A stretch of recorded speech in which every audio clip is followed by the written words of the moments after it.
আজকে আনুমানিক সকাল 11টার পরপরই এই গঞ্জিপুর নামক স্থানে, এটা আমাদের গঙ্গাচড়া থানা এলাকার মধ্যে পড়ে, আবার এটা প্রশাসনিকভাবে সদর উপজেলার মধ্যে পড়ে। এটা আমাদের পাগলা পীরের কাছাকাছি জায়গাটাতে বাস এবং সিএনজির মধ্যে মুখোমুখি সংঘর্ষ হয়।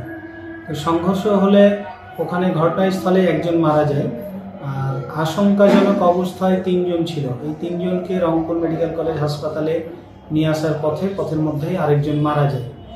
এরপরে এই ঘটনা ঘটার সাথে সাথেই ওখানে আমাদের গঙ্গাচড়া পুলিশের টিম, হাইওয়ে পুলিশের টিম, ফায়ার সার্ভিস এবং অন্যান্য রিলেটেড যেসব এজেন্সি আছে তারা ঘটনাস্থলে যায়।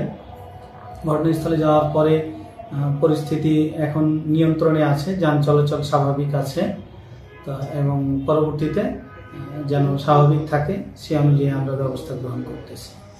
ঘটনাটা যে ঘটলো সে বিষয়ে আপনারা তদন্ত করেছেন, কিন্তু কোনো ক্লু পেয়েছেন কি?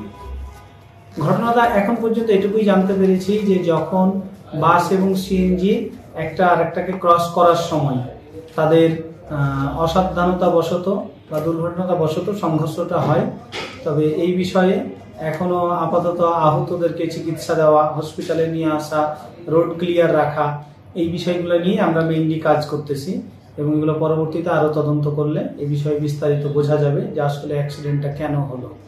যারা নিহত হয়েছেন বা যারা আহত হয়েছেন তাদের পরিচয় পেয়েছেন? এখন পর্যন্ত আমরা তাদের কোনো পরিচয় জানতে পারিনি, তাদের পরিচয় জানার চেষ্টা অব্যাহত আছে।